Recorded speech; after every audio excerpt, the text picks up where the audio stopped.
उर्वशी अप्सरा नृत्य कर रही थी। अर्जुन ने उनको दृष्टि दिया।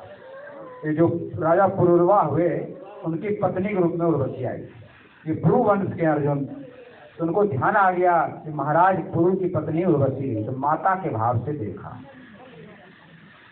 लेकिन उर्वशी जो है अर्जुन के रूप को देख के मोहित हो। तो और इंद्र ने देखा अर्जुन जो है उर्वशी को देख रहा है। तो इंद्र ने सोचा हो सकता है दोनों का मन मिल गया हो, तो उर्वशी को भेज दिया अर्जुन के पास। सुंदर भोजन लेके गई, कहने लगी कि मैं तो अर्जुन तुम हमें बहुत अच्छा लगते हो, हमारे साथ प्रेम कर लो। अर्जुन ने हाथ जोड़ लिया, माँ ये तुम क्या कह रही, तुम तो हमारी कुंती माँ के समान हो। इस तरह का विचार हमारे मन में पाप सपने में भी नहीं आता, ये तो महापाप। वो तो मैंने इसी भाव से आपको देखा था कि आप जो राजा पुरुरवा की पत्नी के, हमारे जो पूर्वज थे उनकी पत्नी के माँ के भाव से देखा था। लेकिन उर्वशी ने कहा नहीं, यहाँ स्वर्ग में सब नियम नहीं चलता है, स्वर्ग में कोई किसी पत्नी नहीं को दी है, हम लोग तो अप्सराएं हैं, हमारा कोई नियम नहीं। लेकिन अर्जुन ने कहा नहीं। तो उर्वशी ने श्राप दे दिया, जाओ तुम नपुंसक हो जाओगे 1 वर्ष के लिए। बोले ठीक है, श्राप स्वीकार है, लेकिन महाराज जो भगवान के भक्त थे उनके लिए श्राप भी वरदान बन जाए। तो जब अज्ञातवास में रहे विराट नगर में, राजा विराट के यहाँ 1 वर्ष उन्होंने नपुंसक का रूप धारण किया था और उनकी लड़की को, पुत्री को विद्या, संगीत विद्या सिखाया था। वो भी वरदान साबित हो गया। दूसरी कथा है, एक बार नियम ये था कि 5 पांडवों के यहाँ अलग अलग समय में द्रौपदी रहती थी। 2 महीना 2.5 महीने का समय माना गया था। और यदि एकांत में द्रौपदी किसी के साथ है और वहाँ दूसरा भाई चला आवे तो उसको 12 वर्ष वनवास जाना। तो कुछ डकैतों ने एक ब्राह्मण की गाय की चोरी कर ली। तो ब्राह्मण गुहार लगाने लगा कि हमारी गाय की रक्षा करो, रक्षा करो। अर्जुन ने सुना, लेकिन गांडीव धनुष महाराज युधिष्ठिर के कमरे में टंगा हुआ था और द्रौपदी महारानी वहां पर थी उस समय। अर्जुन धर्म संकट में पड़ गए, क्या करना चाहिए। यदि धनुष लाते हैं, एकांतवास में बाधा डालते हैं तो वनवास जाना पड़ेगा, और यदि धनुष नहीं लाते तो गाय की रक्षा नहीं होती। तो उन्होंने कहा भले हमें 12 वर्ष वनवास जाना पड़े, लेकिन मैं गाय की रक्षा करूँ, धर्म की रक्षा करूंगा, गाय की रक्षा करूंगा। तो चले गए, गांडीव ले आए और डकैतों को, दस्युओं को भगा दिया, गौ माता को ला करके ब्राह्मण को सौंप। अब दूसरे दिन अर्जुन बोले मैं तो वन के लिए जाऊंगा। युधिष्ठिर ने समझाया ऐसी कोई बात नहीं, बड़े भाई एकांतवास करो, छोटा भाई आ जाए तो कोई बात नहीं। लेकिन अर्जुन ने कहा नहीं, धर्म ही प्रधान है, धर्म पालन के लिए मैं कष्ट सहन करूं। 12 वर्ष वनवास चले।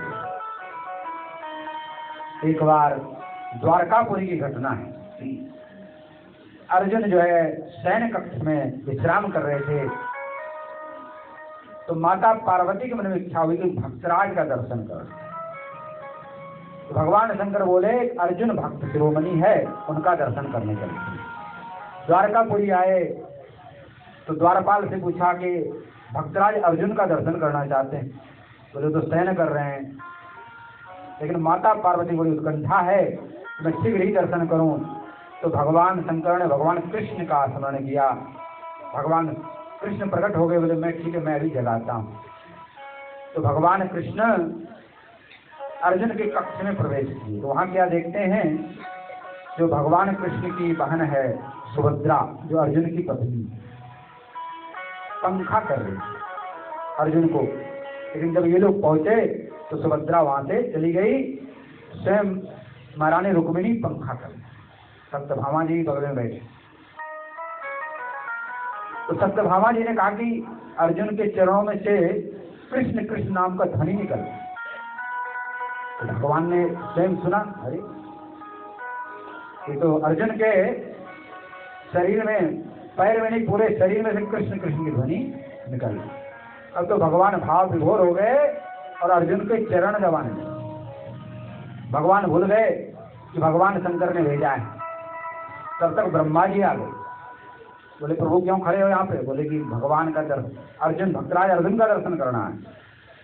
बोले मैं चल के देखता हूँ। वहां देखे तो ब्रह्मा जी भी उस दृश्य को देख करके भाव में विभोर हो गए, वो भी खड़े रह गए। नारद जी आए, वो भी खड़े रहे। तो भगवान शंकर बोले जो जाता है लौट के नहीं आता, हम भी चलते हैं। दोनों गए तो वहां देखता महाराज कृष्ण कृष्ण कृष्ण कृष्ण कृष्ण, अर्जुन के शरीर में कृष्ण कृष्ण की ध्वनि। ऐसे भक्तराज कृष्ण अर्जुन हैं, जो ही भगवान उनके सारथी बने महाराज। कोई ऐसा थोड़े कि सारथी बन जाए सबका। ऐसे भक्त अर्जुन हैं जिनका सारथी भगवान बने। शांति प्रस्ताव विफल हो गया। अब दोनों तरफ दुर्योधन अपना सेना जुटाने लगे, इधर पांडव लोग सेना जुटाने लगे। दोनों तरफ राजाओं ने दो भाग में बट गए पूरा देश। बहुत से राजा पांडवों के पक्ष में, बहुत से दुर्योधन के पक्ष में हो गए। अब दोनों भगवान के पास जा रहे हैं सहायता मांगने। भगवान द्वारकापुरी में जान गए कि अर्जुन और दुर्योधन दोनों सहायता मांगने के आ रहे हैं। तो भगवान ने एक लीला रची। भगवान सो गए, एक कुर्सी आगे रख दिया और एक पीछे रख। दुर्योधन सबसे पहले आया। दुर्योधन ने देखा कि भगवान सो रहे हैं, तो बोले मैं तो बड़ा हूँ, ये छोटा है हमारे उम्र में। तो सिर की तरफ बैठ गया महाराज, पीठ की तरफ। तो भगवान के पीठ में जो पाप का निवास, सामने धर्म का निवास, पीठ में पाप का निवास। तो दुर्योधन तो पाप का ही अवतार है, इसलिए पीछे बैठे। अर्जुन आए। अर्जुन ने भगवान के चरणों में प्रणाम किया और चरणों के समीप जो रखा था सिंहासन, उस पे बैठ गए। भगवान जगे। अरे अर्जुन कब आए? पहले अर्जुन को देखा, कब आए भैया? बोले भगवान अभी आया हूँ। जब तक दुर्योधन, अरे तो मैं पहले मैं आया हूँ। अच्छा आप ही बता रहे हैं, बताइए कैसे आए? बोले महाभारत युद्ध तो निश्चित हो गया, अब हम आपसे सहायता मांगने के लिए। भगवान बोले देखो, दो हैं हमारे पास विकल्प। एक तरफ तो मैं रहूंगा और बिना हथियार धारण नहीं करूंगा महाभारत में, और दूसरी तरफ मेरी नारायणी सेना जो एक अक्षौणी सेना है वो रहेगी। अब इस दोनों में से चुनाव कर लो, किसको क्या चाहिए। भगवान बोले दुर्योधन देखो, ये अर्जुन को मैंने पहले देखा है और तुमसे छोटा भी है, तो छोटे का अधिकार पहले मिलना चाहिए। अर्जुन तुम मांगो क्या चाहते हो? अर्जुन ने कहा प्रभु हमें सेना नहीं चाहिए, हमें तो आप चाहिए, आप हमारे साथ रहें। दुर्योधन बोले ठीक है, इसको लेकर मैं क्या करूंगा? कोई वहां रात थोड़े रचाना है, गैया थोड़े चराना है। अरे युद्ध तो सैनिकों से होता है, हम तो सैनिक ले जाएंगे। तो दुर्योधन सैनिक लेकर के चला गया। अब भगवान ने कहा अर्जुन तुमने बड़ा बचपना किया, क्या तुम्हारे मुंह से निकल गया कि सेना लेते तो कुछ काम आता युद्ध में? हमें ले लिया तुमने। न तो मैं, मेरे साथ सेना है, न मैं कोई हथियार उठाऊंगा, तो तुम्हारी हार हो जाएगी। अर्जुन कह रहे हैं प्रभु हमें न तो विजय से मतलब न पराजय से मतलब है, हे गोविंद हमें तो केवल आपके चरण चाहिए। जहाँ आपके चरण हैं वहाँ विजय ही विजय। हमें तो केवल अपने चरणों में रखिए, अपने चरणों के शरण में रखिए। न मतलब विजय से, न सेना से मतलब, हमें कृष्ण प्यारे तेरे चरणों से मतलब। हे कन्हैया हमें न तो विजय से मतलब है, न सेना से मतलब, हमें तो तुम्हारे चरणों से मतलब। हार और जीत से भी बढ़ के ये चरण हैं, हम इनकी शरण में प्रभु केवल इनसे ही मतलब। न तो हमें हार से मतलब है, न जीत से मतलब है, हम तो प्रभु आपके चरणों से मतलब रखते। और प्रभु रही हारने की बात, जीने मरने की बात, आप जिलाओगे तो जिएंगे, आप मारोगे तो मरेंगे। जिलाओगे जिएंगे, मारोगे मरेंगे। जिलाओगे जिएंगे, मारोगे मरेंगे। तेरे प्रेमी पांडव हमें तुमसे ही मतलब। तेरे प्रेमी पांडव हमें तुमसे ही मतलब। न मतलब विजय से न सेना से मतलब।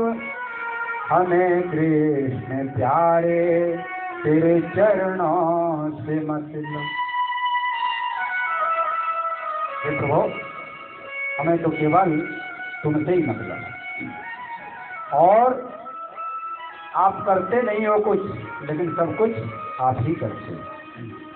करता हो तुम जगत के और अकर्ता नाम।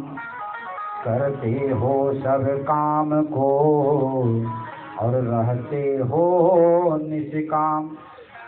करने वाले को सुनी हो, बदल दिया।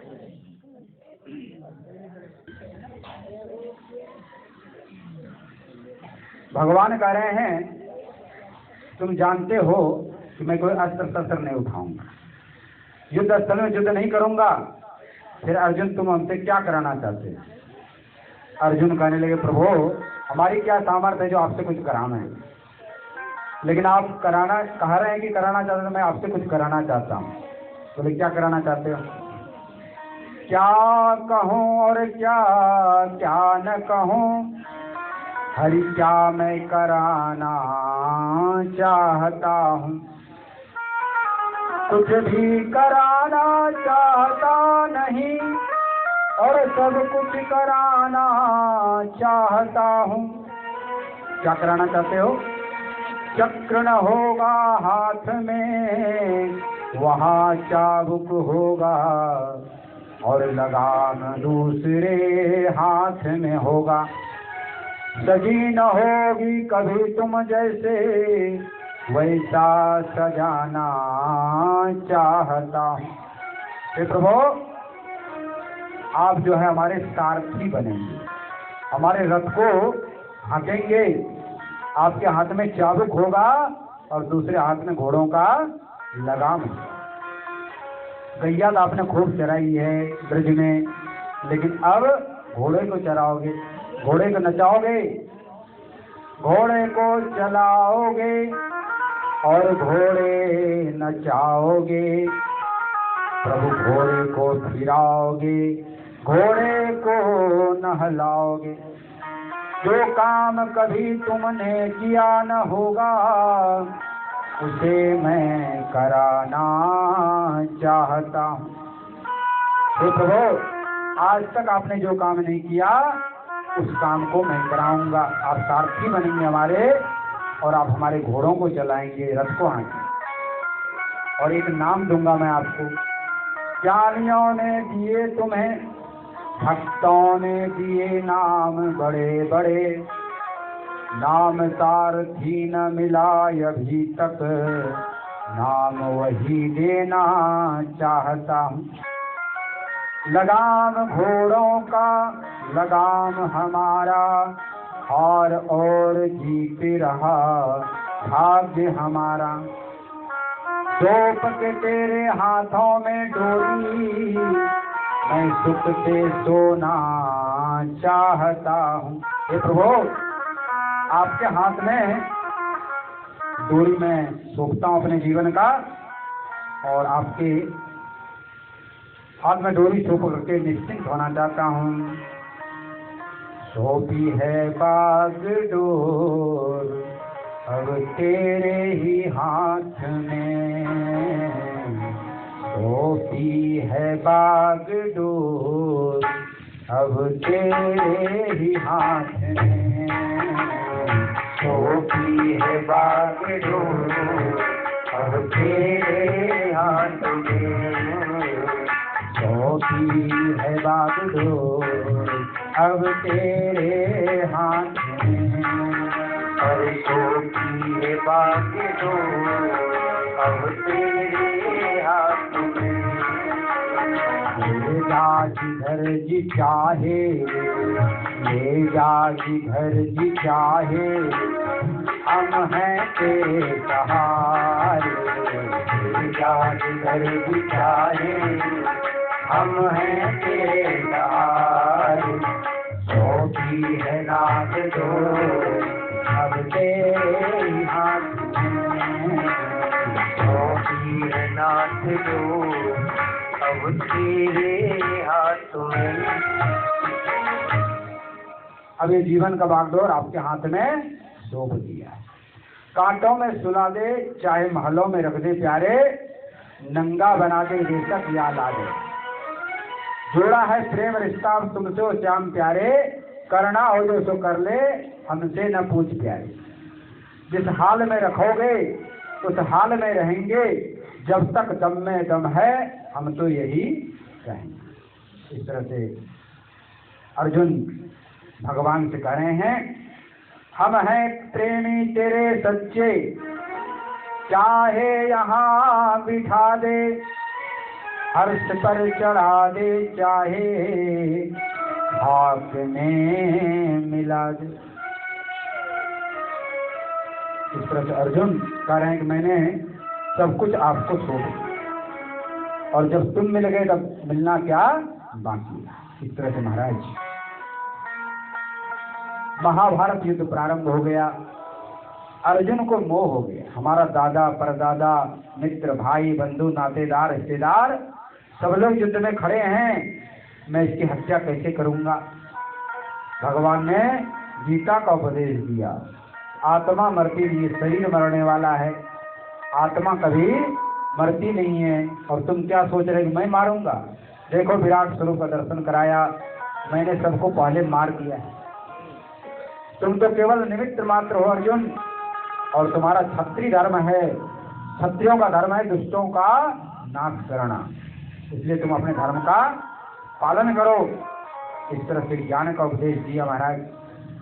भीष्म पितामह सेनापति हैं, भयंकर युद्ध हो रहा है महाराज। भीष्म पितामह प्रतिदिन 10,000 सैनिकों को मार देते, और लेकिन दुर्योधन को संतोष नहीं है। पहुंच गया भीष्म पितामह के पास, बोले पितामह आप शरीर से तो हमारे साथ हैं, लेकिन मन से पांडवों के साथ हैं, ठीक ढंग से युद्ध नहीं कर रहे हैं। भीष्म पितामह ने कहे दुशासन, मैं तो जी जान लगा करके युद्ध कर रहा हूँ, और तुम कह रहे हो कि मन से नहीं साथ में। दुर्योधन कहने लगे नहीं पितामह, आप ठीक से युद्ध नहीं कर रहे हैं, हम कल कर्ण को जो है सेनापति बनाएंगे, आपको युद्ध नहीं करना हो हट जाओ। अब तो भीष्म पितामह को बड़ा क्रोध आया, बोले शुद्ध पुत्र कर्ण के भरोसे पड़े हो, यदि शुद्ध पुत्र कर्ण के भरोसे थे कब का युद्ध समाप्त हो गया। क्रोध दिलवा दिया तो भीष्म पितामह ने 5 बाण निकाले, बोले मैं प्रतिज्ञा करता हूं कि कल के युद्ध में 5 पांडव नहीं बचे। फिर भी दुर्योधन को संतोष नहीं हुआ, बोले एक काम करो आप हमारी धर्म पत्नी को सौभाग्यवती होने का वरदान दो, जब मैं मानूं। बोले ठीक है, सुबह के समय तुम अपनी पत्नी को साथ लेके आना, मैं उसको आशीर्वाद दूं। अब महाराज हाहाकार मच गया पांडव दल में कि भीष्म की प्रतिज्ञा अटल है, कल जो है पांडव नहीं बचे। भगवान को बड़ी चिंता हो गई, तो भगवान जो है पहुंच गए महाराज पांडवों के पास। पांडवों से बोले तुम लोगों ने सुना है? बोले प्रभु सुना है, और भीष्म पितामह की प्रतिज्ञा अटल है, तो प्रभु कल हमारे जीवन नहीं बचेंगे, आज ही हमारा अंतिम प्रणाम स्वीकार। आज हम अंतिम प्रणाम कर रहे हैं आपको 5 पांडव, और हमें इस बात का दुख नहीं कि हम मर जाएंगे, केवल दुख इस बात का है आपका दर्शन हमको नहीं मिलेगा, इस बात से हम दुखी। भगवान कहने लगे कि पांडवों जिसकी बागडोर मेरे हाथ में है उसको कोई मार नहीं सकता। तो चिंता मत करो, संत ब्राह्मणों को दान करो, इससे तुम्हारी विपत्ति चल जाएगी। अब सो मत। तो महाराज रात्रि में जग करके संत ब्राह्मणों को दान पुण्य करने लगे। भगवान द्रौपदी के महल में पहुंचे। द्रौपदी बड़ी दुखी थी, उदास थी, रो रही थी कि कल हमारे पति नहीं रहेंगे। हे केशव, हे माधव, हमेशा विपत्ति में आपने हमारी रक्षा की, आज आप ही हमारी रक्षा करें। भगवान बोले कि द्रौपदी, आज मेरा भी बस नहीं चल रहा, क्योंकि भीष्म पितामह हैं, इसकी प्रतिज्ञा को कोई नहीं तोड़ सकता। द्रौपदी बोले, प्रभु, तो मैं अपना जीवन धारण नहीं करना चाहती, मैं अपने पतियों से पहले ही अपना प्राण त्यागना चाहती हूँ, मैं सती होना चाहती हूँ। बोले ठीक है,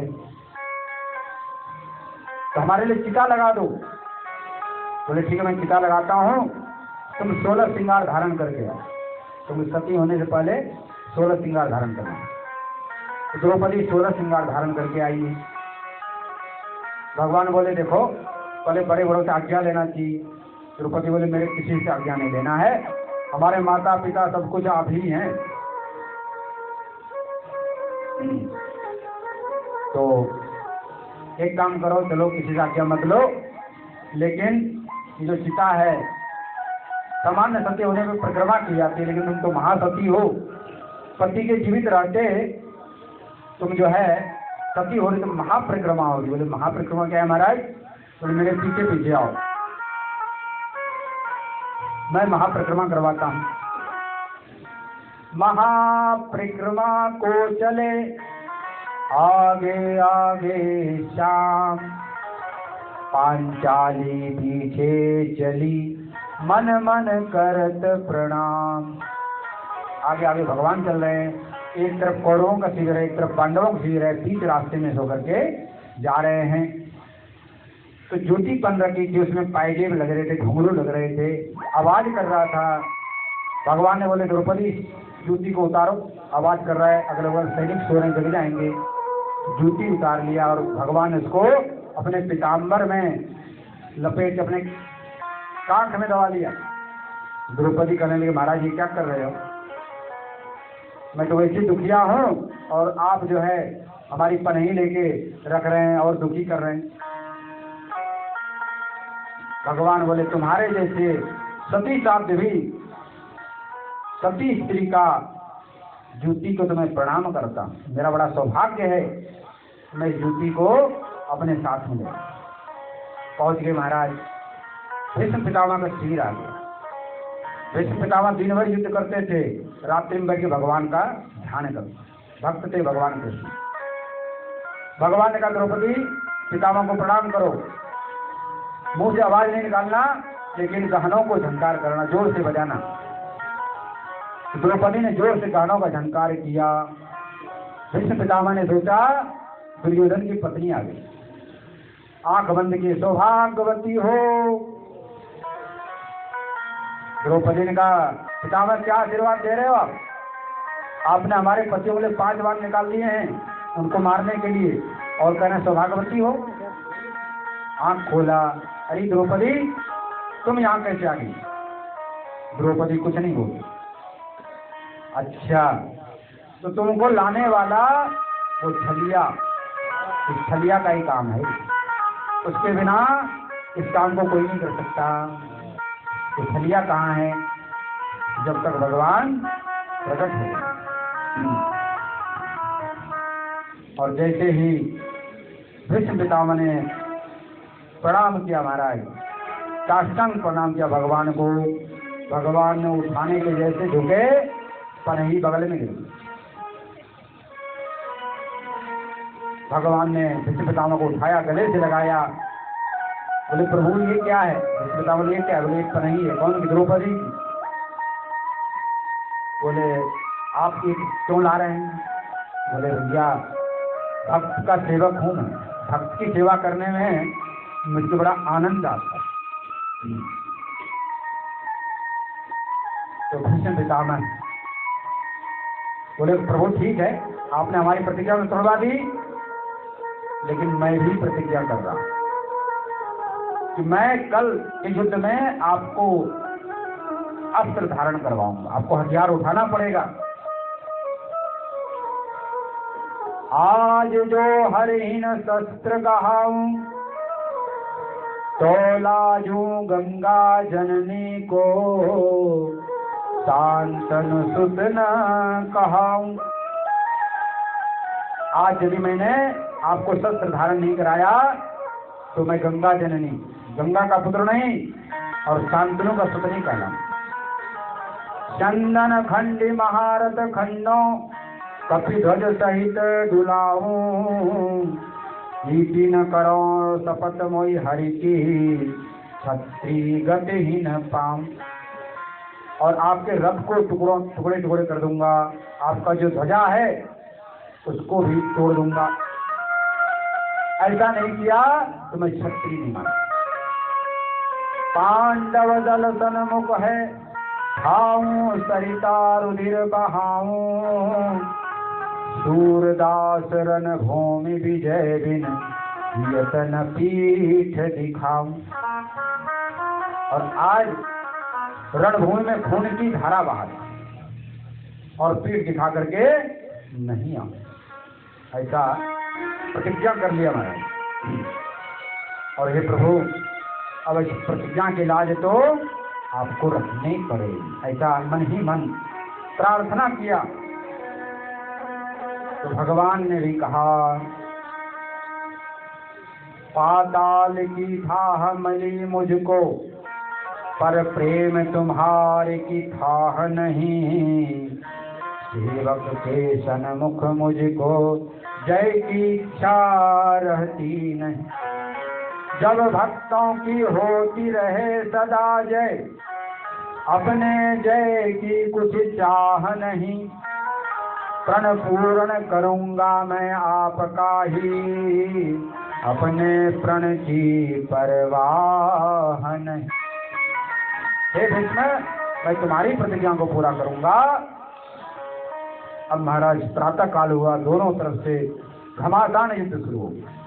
आज तो महाराज भीष्म पितामह बाणों का घमासान वर्षा कर, सब सैनिक मैदान छोड़ करके भाग गए।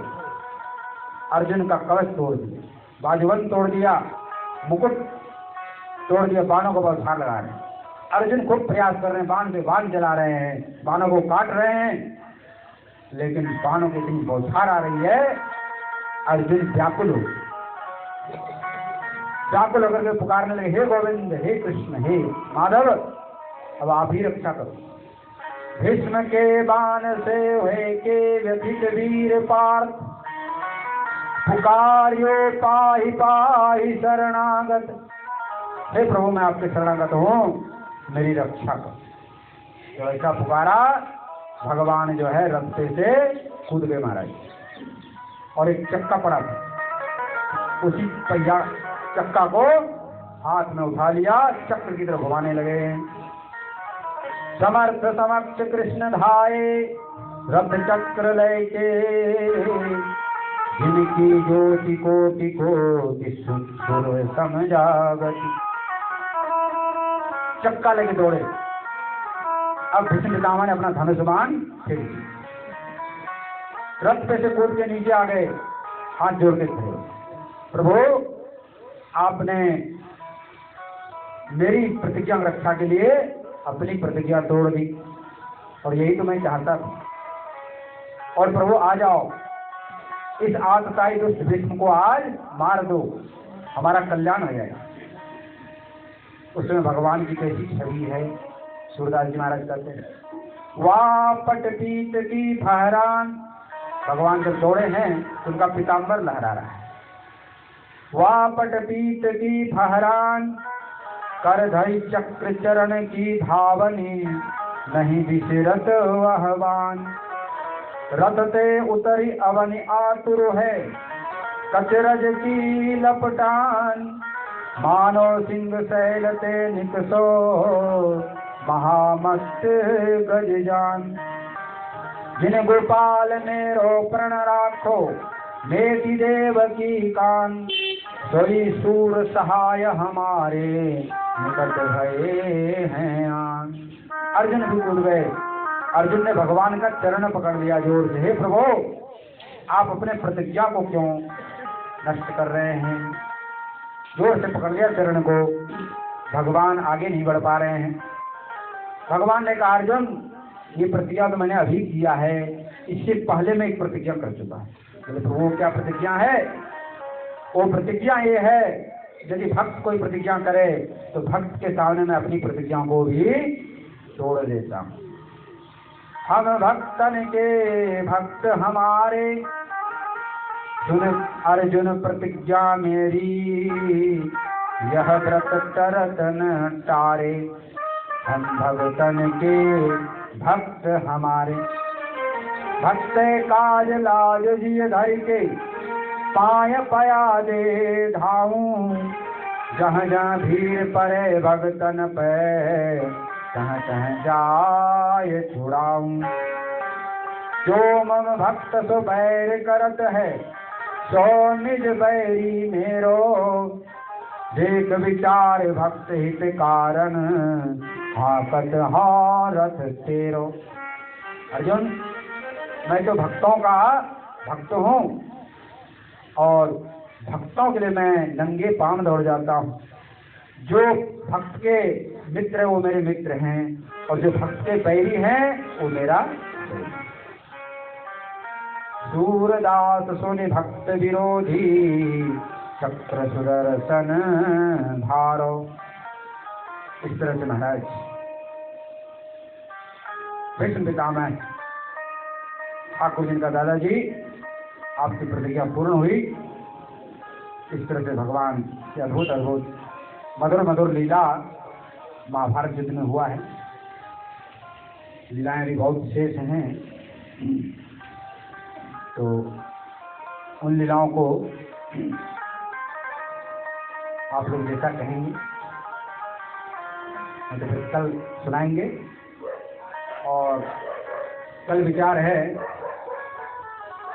कल हस्तिनापुर इंद्रप्रस्थ महाभारत की लीलाएं हो जाएगी और कल ही हम ब्रज की लीला में प्रवेश कर जाएंगे।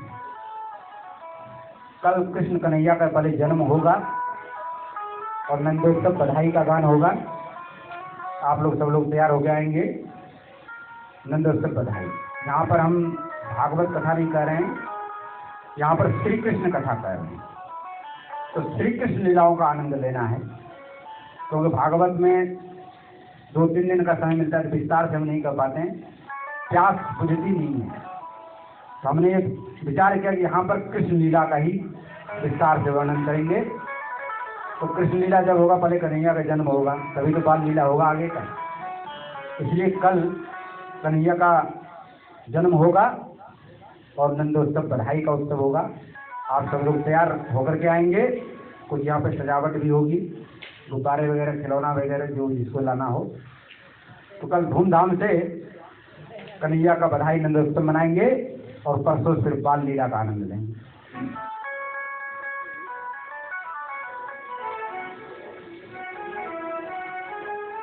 एक दो भजन सुनते हैं उसके बाद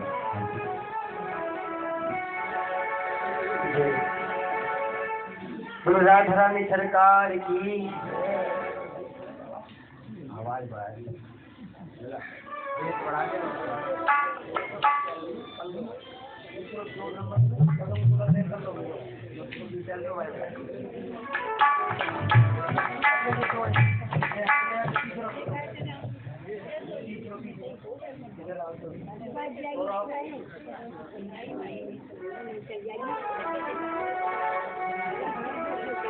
आइए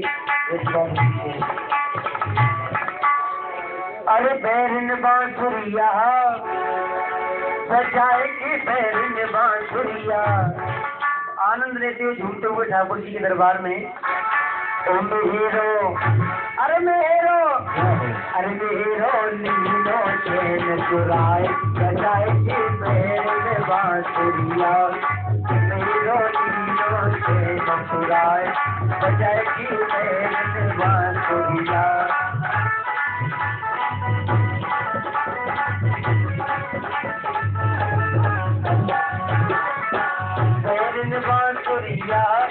बजाए के बैरन बांसुरिया ओ मेरो लहरों से चुराए बजाए के बैरन बांसुरिया।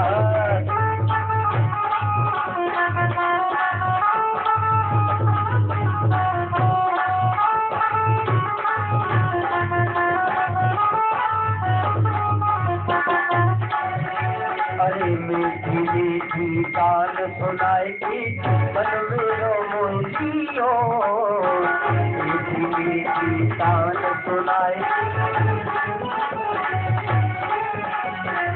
माखन जो जन्म को चलिया कारो सावरिया माखन जो जन्म को चलिया कारो सावरिया मेरो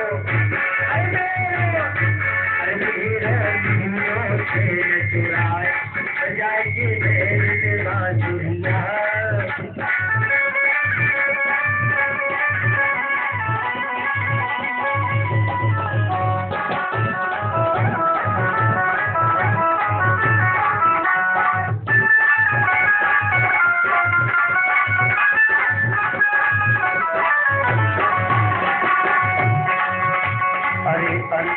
कर गयो मेरे पावन को हो बदलो न जाए अंतल कर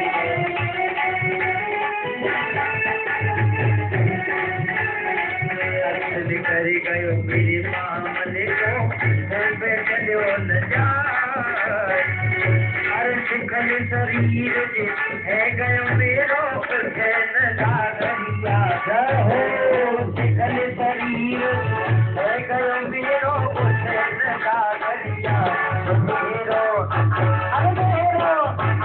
मेरो लीनो से चुराए सजा के बांसुरिया।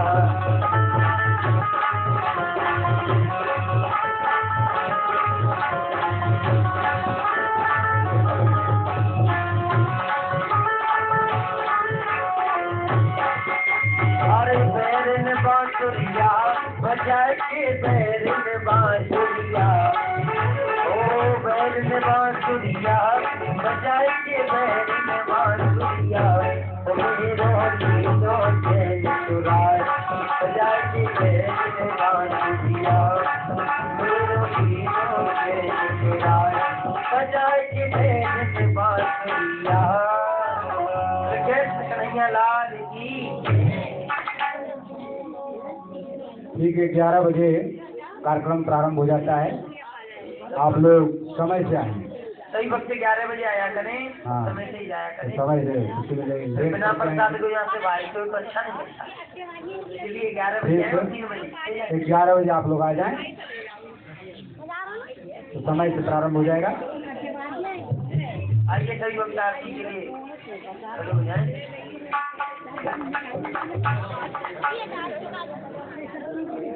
Hello hello.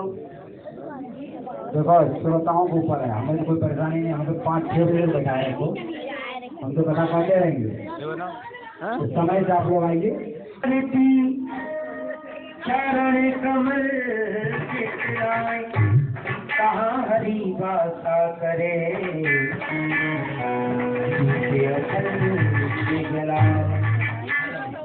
आरती को ले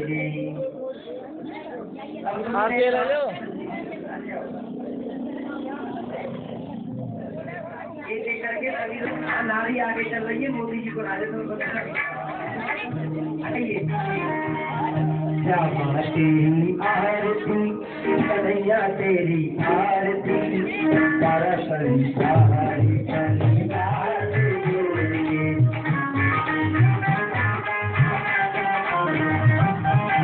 देखिए आरती को कभी बोला करें क्योंकि शांत की इतनी आवाज नहीं है कि तुम्हारी आवाज ना आवे।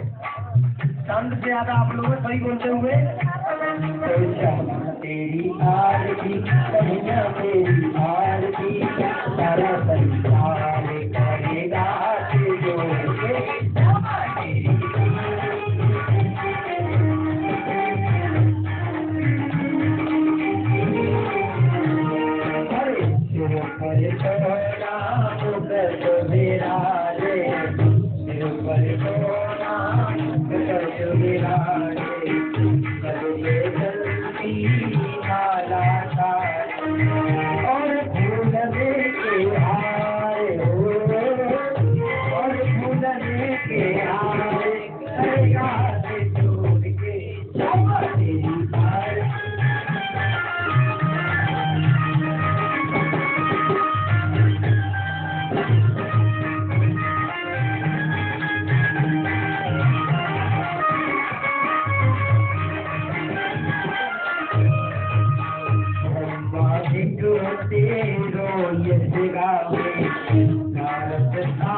ध्यान लगावे हो और करे जय जयकार हो और करे जय जयकार करेगा हाथ जोड़ के बाबा तेरी आरती कन्हैया आरती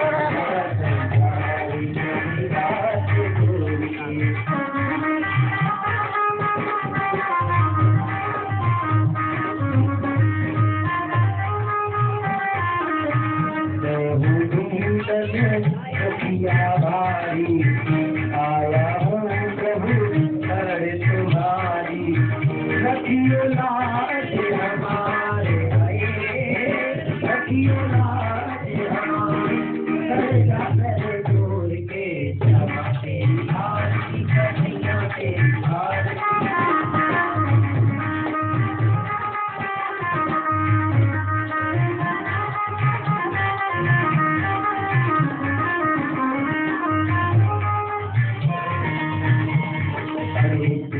सहित जो आरती गावे श्री राधा माधव पद भावे आवे स्वयं अपार हो आवे स्वयं अपार